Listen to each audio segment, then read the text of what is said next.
il s'agit de déterminer tous les courants et différences de potentiel aux bornes de chaque élément du circuit. Là, on a trois éléments. Une résistance R, un condensateur C et une bobine d'inductance L. Ces trois éléments sont alimentés par une source de tension cosinusoïdale de 4T-15 degrés.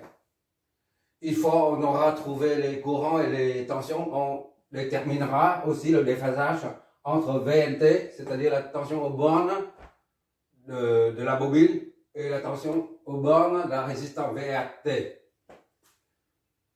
Sachant que VNT et VCT, c'est la même chose, d'accord? Puisque le VNT, le condensateur et la bobine sont câblés en parallèle.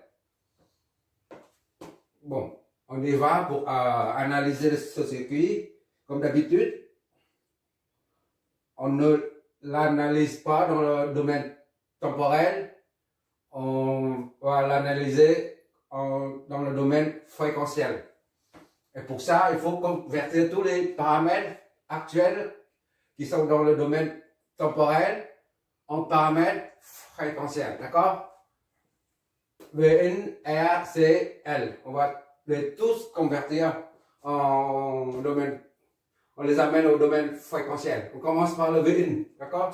Et on attaque directement dessus sans redessiner le circuit. Et pour ça, on a dit, juste un petit rappel, pour un courant continu, on a quoi? On a un sens.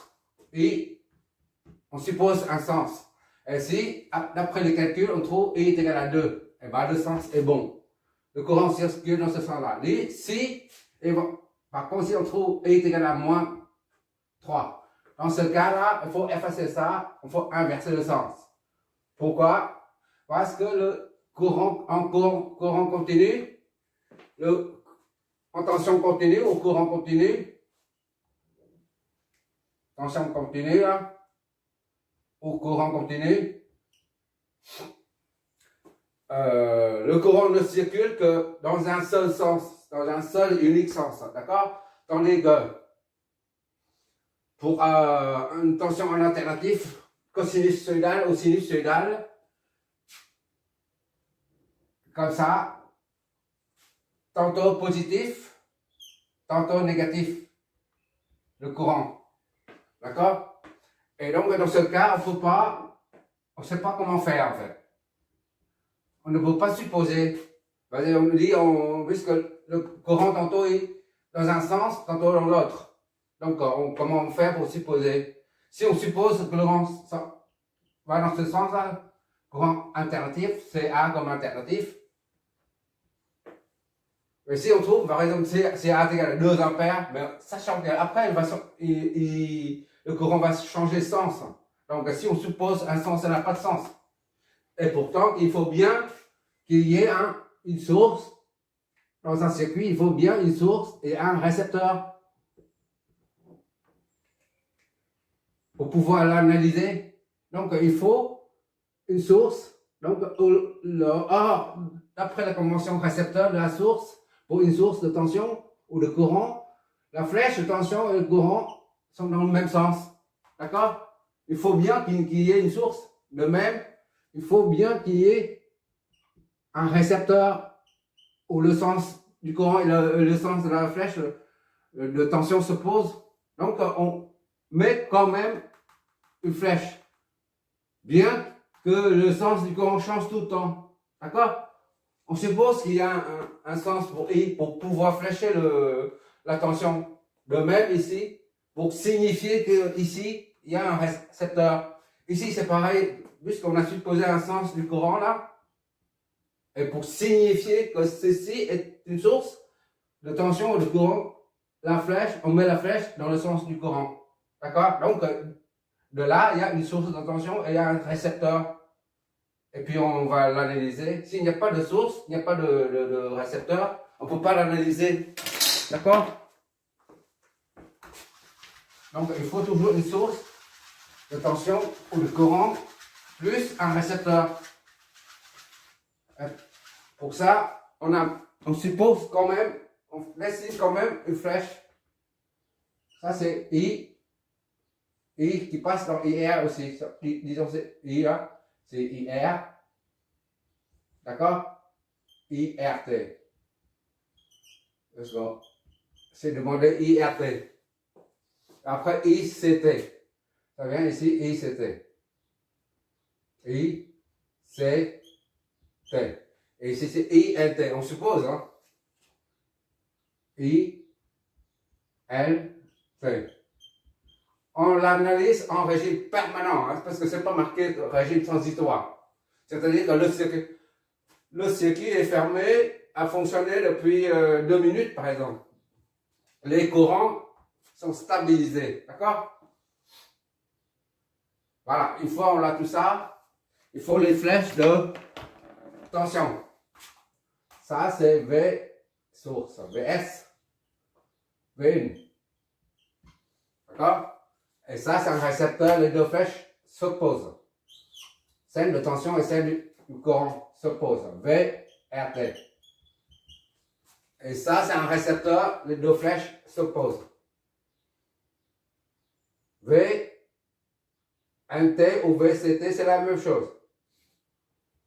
Je note quand même VCT. En sachant que VCT, c'est la même que VNT ici. Puisque les deux éléments sont, le condensateur et la bobine sont en parallèle, sont câblés en parallèle. VNT. Voilà.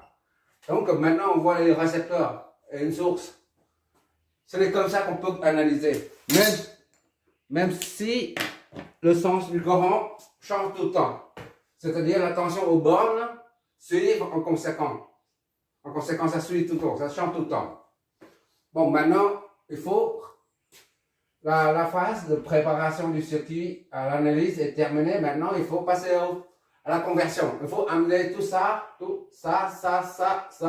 en domaine fréquentiel. On commence par la source de tension, qui est V1, qui est T, parce qu'on est dans le domaine temporel. Sinus de 4T moins 15 degrés. Pour la transformer en fréquentiel, c'est-à-dire il faut transformer ça en phaseur, d'accord, ou en nombre complexe. Bon, disons maintenant c'est un nombre complexe. On ne parle plus du tout de phaseur, parce que phaseur c'est un nombre complexe, d'accord. On supprime le T, il n'y a plus variable. V1 a un chapeau comme nombre complexe. L'amplitude, on reprend, et puis la phase, moins 15 degrés. Voilà, ça c'est en volts. Premier paramètre qui est mis, qui est converti en domaine fréquentiel. Deuxième paramètre, c'est ZR, par exemple. ZR, c'est A plus JB. C'est un nombre complexe est composé de deux parties. Partie réelle et partie imaginaire. La partie réelle, en l'occurrence, c'est R. Et la partie réelle est nulle. Il n'y a pas de J. D'accord? Plus J fois 0. Voilà. Donc, c'est R plus 0 est égal à R est égal à 60. Et 60, c'est un réel. Il n'y a pas de J là. 0 J. ZR est égal à 60, 0 ohm. Deuxième paramètre. Le troisième paramètre, c'est le condensateur. Sous forme de nombre complexe. XC, c'est-à-dire en domaine fréquentiel. Quand on parle d'un paramètre qui est exprimé sous forme de nombre complexe cartésienne, sous forme cartésienne ou polaire, peu importe, ou exponentielle, il s'agit d'un paramètre en fréquentiel, d'accord? XC est égal à moins J sur oméga C. D'accord? C'est-à-dire 1 sur J, 1 sur oméga C fois moins 1,90. Voilà. Ou moins comme ça, là, si tu veux. C'est la même chose. D'accord? Donc, c'est égal à 1 sur oméga C. Oméga, c'est 4. C, c'est combien? 10 milli. 10, 10 en mode 3. D'accord? Moins ça, et 90. Qu'est-ce que ça nous donne, la calculatrice? Ça, c'est le résultat. Oui.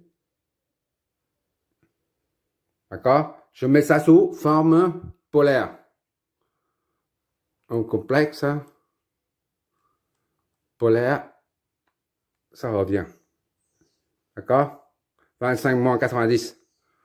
Voilà.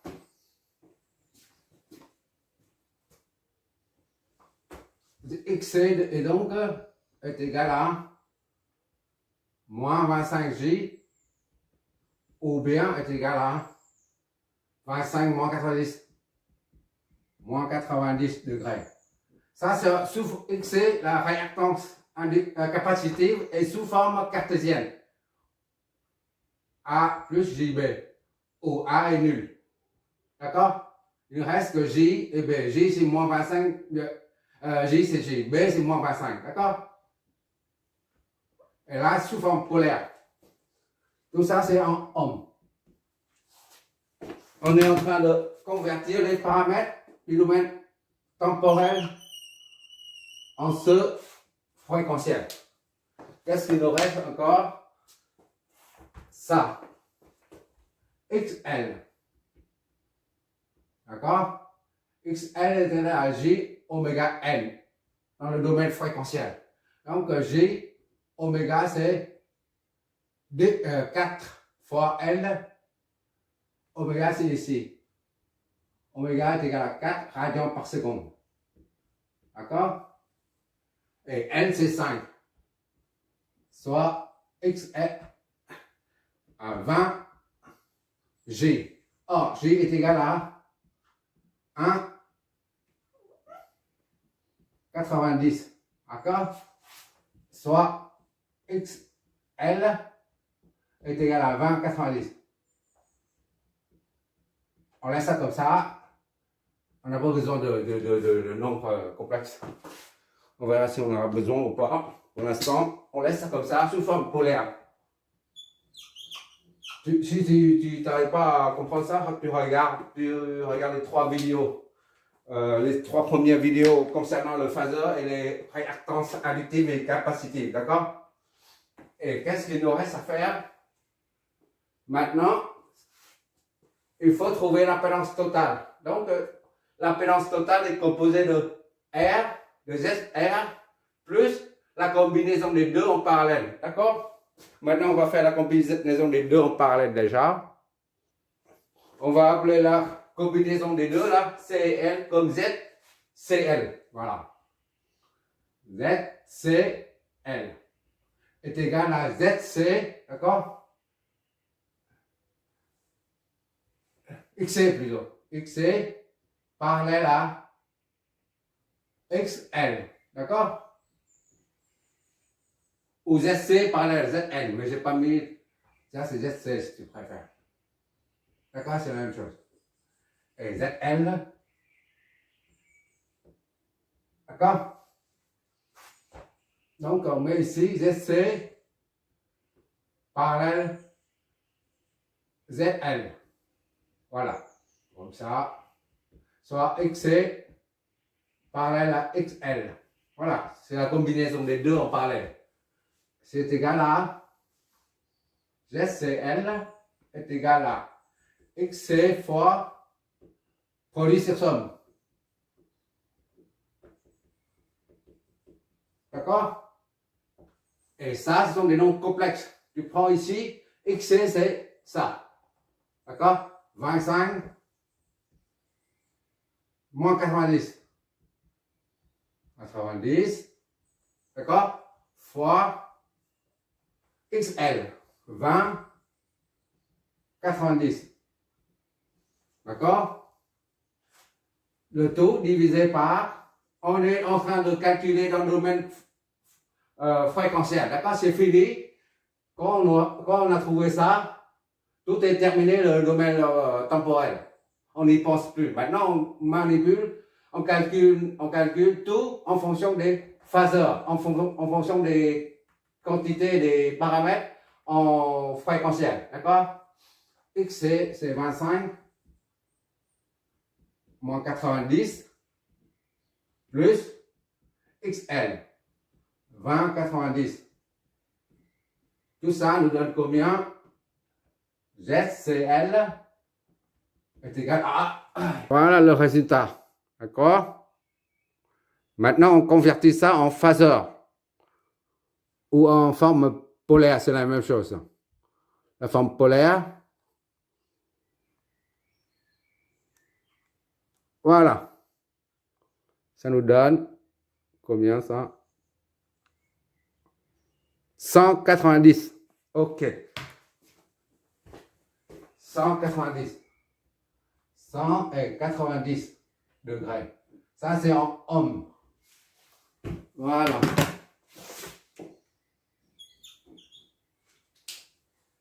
Maintenant, de quoi s'agit-il maintenant? Il nous reste quoi? Maintenant, il faut en déduire les tensions et les courants. On utilise le pont diviseur de tension pour trouver la tension VL. Rappelle, VNT, c'est la même chose que VCT, d'accord? VNT, VCT, c'est la même chose. D'accord? Maintenant, on calcule VNT. Quand on calcule VNT, comme si on calcule VCT. VNT, on utilise le pont diviseur de tension. Le pont diviseur... Pont diviseur de tension, d'accord, nous donne VNT. VNT est égal à ZCL, de cette combinaison C et L. ZCL, d'accord, ZCL sur ZCL plus ZR, ici. C'est la somme des deux. Plus ZR. D'accord? On met comme ça déjà. Et le tout fois V1. Tout ça, c'est un nom complexe, tout va bien. Ah oui, j'ai oublié ça. VL, on raisonne en fréquentiel. Il n'y a pas de raison de mettre la variable T, d'accord? Donc VCL, c'est quoi? ZCL, c'est ça. 190, d'accord? Tout ça divisé par ZCL, 190, d'accord? Plus ZR. ZR, c'est 660 et 0. Le tout multiplié par VN. VN, lui, il est là. 20 moins 15 degrés. Fois 20 et moins 15 degrés. Qu'est-ce que ça nous donne? VL et donc est égal à calculatrice.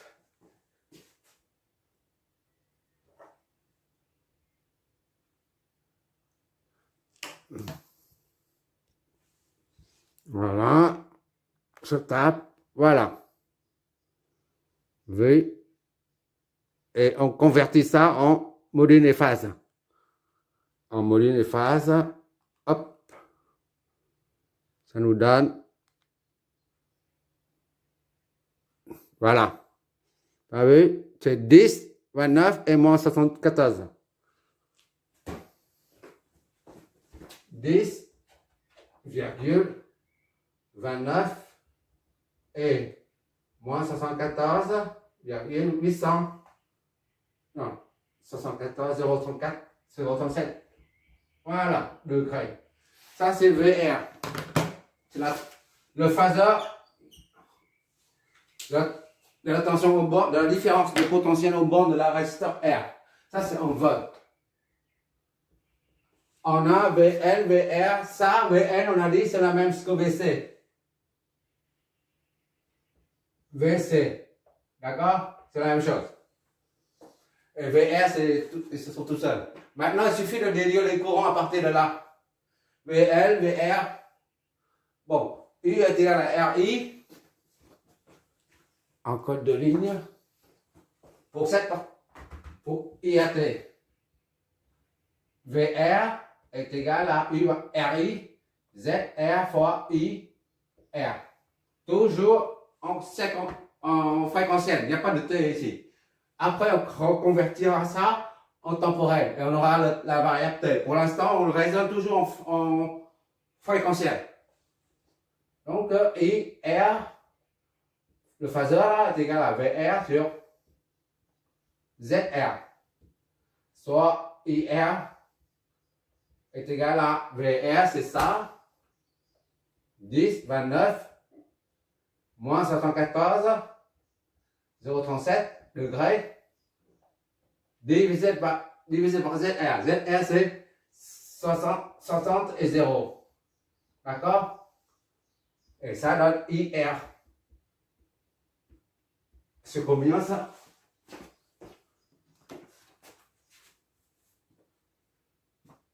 C'est-à-dire ça divisé par 60. D'accord? Le résultat précédent divisé par 60. 0. D'accord? Le résultat qu'on vient de trouver divisé par 60. Phase 0. Voilà. Et on convertit ça en module de phase.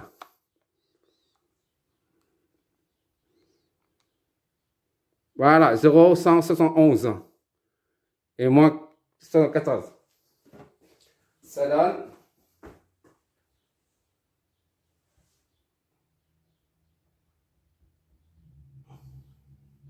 moins 74,037 degrés. Ça, c'est en ampères. Alors, IR, il est là. Et maintenant, ICT et ILT. Et après, ce sera terminé. D'accord? I fourni par la source, c'est la même que IRT. Il passe par la résistance. Autrement dit, ça est égal à ça plus ça. D'accord? Il somme si tu veux. IRT maintenant I pour le VCT, VNT déjà. VNT, VL est égal à ZL. ZL c'est ça là. ZC c'est ça. ZL c'est ça. D'accord? ZL fois IL. IL c'est toujours en phase. En phaseur. IL est égal à VL sur ZL. D'accord? Donc IL est égal à VL. VL c'est là. 17, 15. 17, 15. Et la phase c'est 15,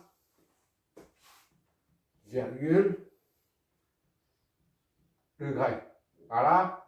Divisé par ZL. ZL c'est ça. 20 et 90. Donc c'est négatif. IL